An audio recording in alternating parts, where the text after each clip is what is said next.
Hello everyone, আশা করছি সবাই অনেক অনেক ভালো আছেন। আর মাহে রমজান তো মনে হয় সবারই অনেক অনেক ভালো গিয়েছে।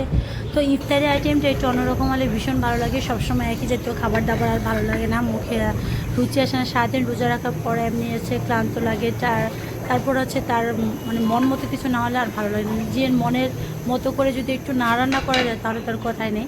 তো আজকে ইচ্ছা করলো হচ্ছে ইফতারের সময় একটু খাবো হচ্ছে শ্যামাই। এই জন্য হচ্ছে প্রথমে হচ্ছে চুলায় তেজপাতা, তারপর হচ্ছে দারুচিনি আর হচ্ছে এলাচ সব কিছু দিয়ে মশলা টশলা দিয়ে হচ্ছে দুধটাকে জাল করে নেব।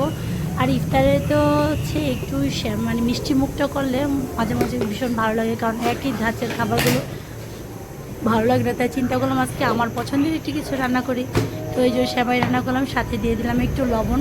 আর সেমাইতে যদি একটু লবণ না হয় আমার কাছে ভালো লাগে না। যে কোনো মিষ্টান্ন খাবারই একটু লবণ দিলে কিন্তু ভীষণ টেস্টি লাগে। আর দিয়ে দিলাম চিনি। জাল করা শেষ হলে তারপর দিয়ে দেবো একটু গুঁড়ো দুধ। গুঁড়ো দুধটা দিলে মানে শ্যামার টেক্সচারটা একটু ভালো আসে, ক্রিমি ক্রিম একটা ভাব আসে আর কি। তো এই তো দেওয়ার পর হচ্ছে দুধটাকে একটু ঠান্ডা করে নেবো। তারপর হচ্ছে শ্যামাটা একদম ঠান্ডা হলে ঢেলে নেবো। আর এই ফাঁকে হচ্ছে এর জন্য রান্নাও করে নেবো। আর ইফতারেও আজকে এই আইটেম দিয়ে কাজ চালিয়ে দেবো একসাথে। মানে এই জিনিসটা রান্না করলে একসাথে একটার সাথে দুইটা কাজ ফ্রি। মানে আপনার আর কম মানে এক্সট্রা কোনো আর কাজ নেই, মানে প্রেশার একটু কম হয়।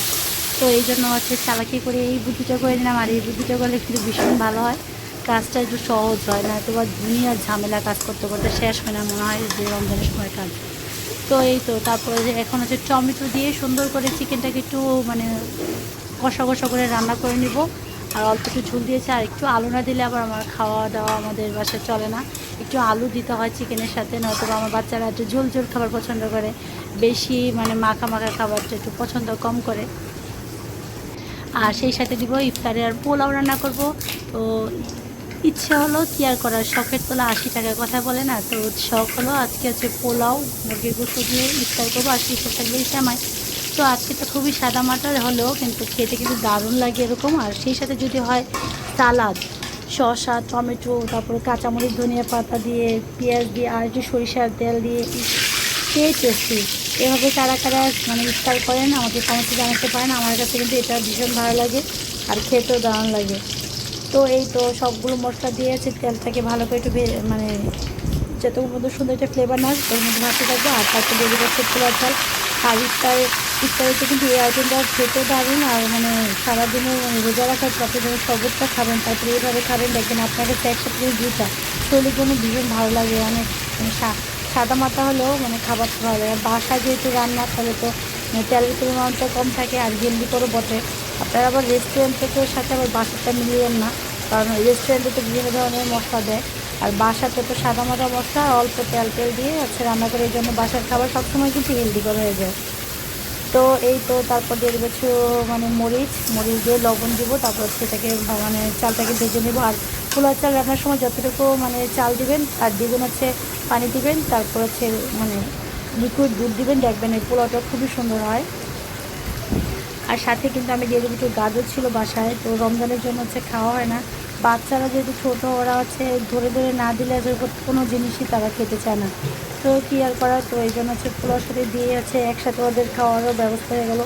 একসাথে দুই কাজ, মানে পোলাও খাওয়ালো সবজিও খাওয়ালো। বাচ্চাদের মায়েদেরও জন্য এটা কিন্তু খুবই মানে চমৎকার। মানে আপনার বাচ্চারা খেতে চাবে না, আপনারা এইভাবে দিয়ে দেবেন একটার সাথে আরেকটা অ্যাড করে, দেখবেন অটোমেটিক তা না খেয়ে যাবে কোথায়।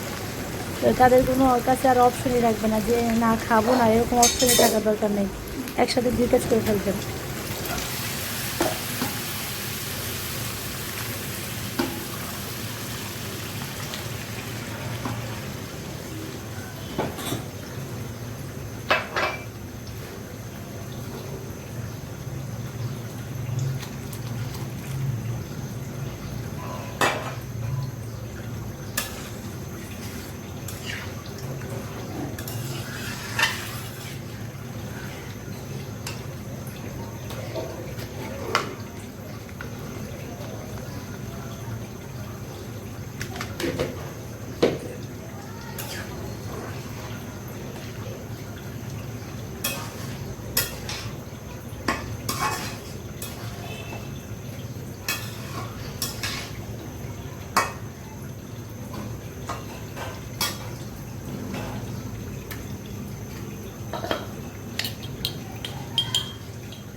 এইদিকে হচ্ছে আমার পোলাওটা রান্না তো হয়ে যাচ্ছে। তো পানিটা অ্যাড করেছিলাম, আর পানি কিন্তু আমি গরম পানি দিয়ে যাতে চালটা সুন্দর হয়।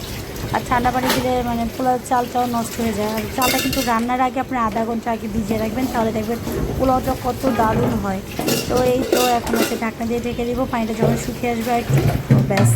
তো ইফতারে কিন্তু এরকম আইটেমটা আমার কাছে ভালো লাগে। তো সেহরিতে কিন্তু আবার যখন এটা খাবেন তখন কিন্তু ভালো লাগবে, দেখবেন সারাদিন এটা পানি তৃষ্ণা লাগবে, মানে সারাদিন এটা পানির মানে মনে হবে যে পানি কম খাওয়া হয়ে গেছে, পানি কম হয়ে গেছে। ইফতারিতে কিন্তু এটা সমস্যা নেই, এটা খাওয়ার পর আপনারা ইচ্ছা মতো পানি খাবেন খাওয়া দাওয়া শেষ করে।